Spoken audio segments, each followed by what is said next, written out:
Well, hi everyone, and welcome to another podcast from the Real CD Show. My name is Chamberlain Burke, And I'm Devlin Burke. and today we'd like to talk about something that came up. We just heard about it a couple of days ago, and we just want to kind of ask some questions, make people aware of this, kind of pose the question to see what you think about it. So last Friday, it was published on the internet that JJ French from Twisted Sister says that any classic band that releases a new record is an idiot for playing it. So I guess it's okay to release it, just don't play it. So it says here that this was a brand new interview with Goldmine Magazine. Twisted Sister guitarist JJ French once again reiterated his belief that fans are not interested in hearing new music from veteran rock artists. He said, let's face it, or let's be honest, any classic band that releases a new record is an idiot for playing. I mean, they can justify it all they want, but no one cares. They'll say they do, but they don't, which is why most of these classic bands make a new album, go out on a tour, start with 5 songs from the new record. After a few weeks, there are 2 songs, and then they just play that one song to get it over with. So I had not heard this comment before, or this statement. So, Devlin, have you heard anything about it? I have not. This is the first I've heard of this, and I don't understand where this is coming from.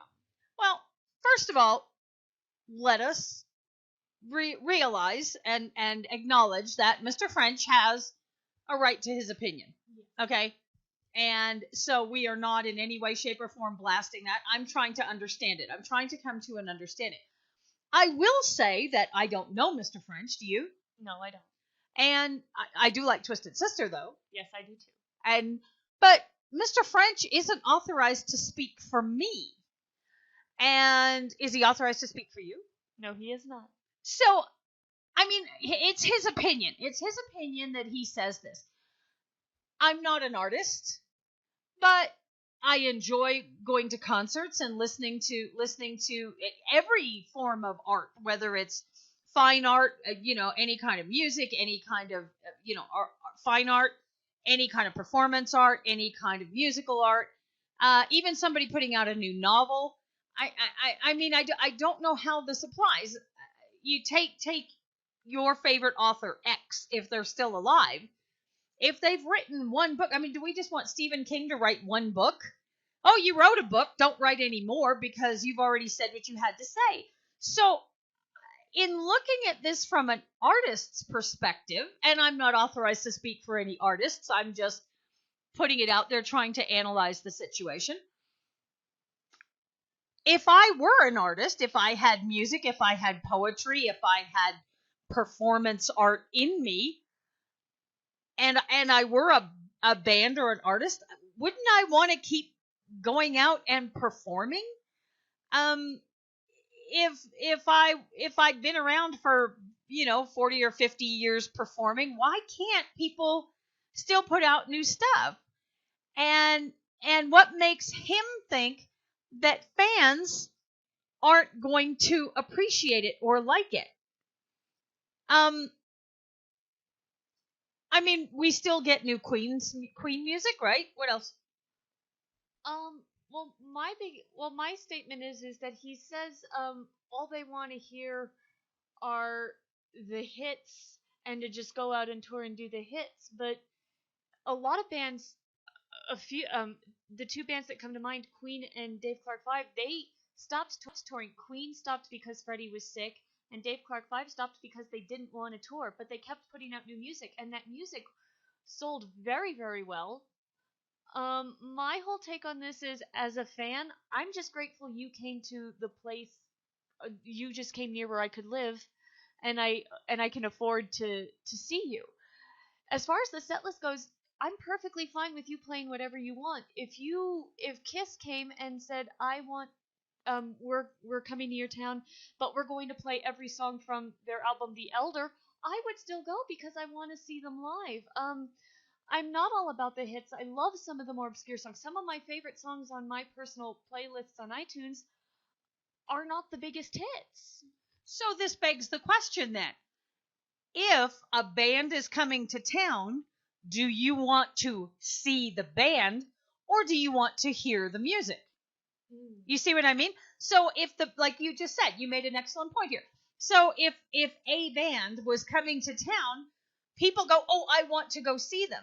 But a lot of times I don't know that they say, oh, I want to go hear that song. I mean, that's a lot of money to just go hear a certain song. Now, we went out this past week and we saw the Scorpions and Queensryche.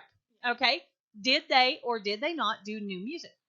They did 4 songs from their latest album, Return to Forever, which was re-released with a live DVD. That's the Scorpions, right? Scorpions, yeah, recently. And they did 4 songs, and I felt those songs were very well received by the audience. They opened up with their big song "Going Out with a Bang," and that's like the first track on that new record. And I felt those songs were received very well. And Queensryche also, right? Yeah, Queensryche did, I believe, 1 song because where we live there's a curfew, so they kind of had to cut the set list down. But they did 1 song, and that again that was their opening song. I believe that song was called "The Guardian," and I felt those songs were received very well from the live audience. What do you? Okay, and then you were telling me that you had found out about some other songs that had come up, right? Yeah, I mean, some other bands that had new albums. Yeah, Iron Maiden released an album last year, Book of Souls. It received favorable reviews, and it was mostly 4 out of 5 stars. According to their set list, they're doing 6 new songs from that album. And from what I've read in articles, that tour is selling out. People want to hear these new songs live, and of course they're still doing their hits, Number of the Beast and things like that. They're still doing that, but they've incorporated these 6 new songs, and the shows are sold out. Def Leppard put out a new album last year, 2015. They're doing, as far as I can tell, at least 2 songs. And those songs, I believe, are being received very well over. I believe their tour is doing very well. So I don't understand. We like music, and I don't think fans want their artists pigeonholed. I think we want to hear them try new things. Even when Kiss did music from The Elder, it's not a great Kiss album, but it is a great album. Gene and Paul would say that. Um, and what I'm trying to say is it doesn't really matter. We want you to explore and create and do your thing, because maybe you need to do those albums so that you can get to the material that fans love even more. Because after music from The Elder, they released their album Creatures of the Night, and that's a huge album among the Kiss Army. And so if I have songs from 30 or 40 or 50 years ago, whatever I may be, I mean, even the Monkees just released a new album. We just got it. We haven't heard it yet. But I don't understand what's wrong with that. I don't know that I want to go hear the same songs or a 20-minute version of a song. And I certainly welcome the opportunity for a singer, a performer, anybody to try something new. Barry Manilow has done some things to whatever degree of success. He's done some torch songs and things like that. And we just found out that the Rolling Stones on April 5th confirmed that they're going to do a new blues-inspired album for release later this year. Now, what's to stop those songs from becoming classics? So in another X number of years, our other generations would be able to appreciate those. So, as we said, Mr. French is entitled to his opinion.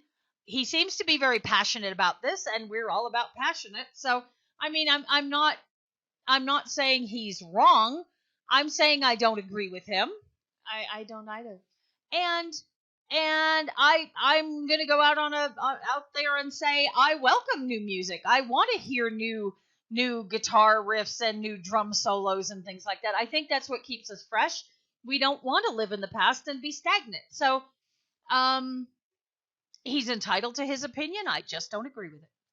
I'm with you too. And to all the bands out there, if you're listening, here are 2 women who don't mind what you play. As long as you're still around and can still play, we want to hear you. Whatever song you want to play, we're just grateful to be in the seats and to be able to sing along with you. I mean, think about a song that you like. And I mean, just any song that you like. And what if Mr. French's statement came out and bands believed it and they stopped before they released the song that you like. Yeah. Okay, so if this had been true, and Kiss didn't release a song, or Twisted Sister didn't release a song, or Def Leppard didn't release a song that we like, any band, if they quit right before the song that you like most of theirs. So that's our thought-provoking statement and our exploration. And also, sometimes new music helps get younger fans into you. This is true. This is true. That's why sometimes, a lot of times, different arrangements of even classical music people like, oh, I like that. Did you know that was originally written 200 years ago? Oh, son of a gun. No, I didn't. So anyway, Mr. French is entitled to his opinion. We don't have to agree with it. I don't know where this comes from or what's going on. But anyway, thank you for listening, and please go to our YouTube page and leave comments if you agree or disagree, or if you want us to follow up on this at some other time. Yeah, thanks for listening. Thank you very much, and have a good one. Bye.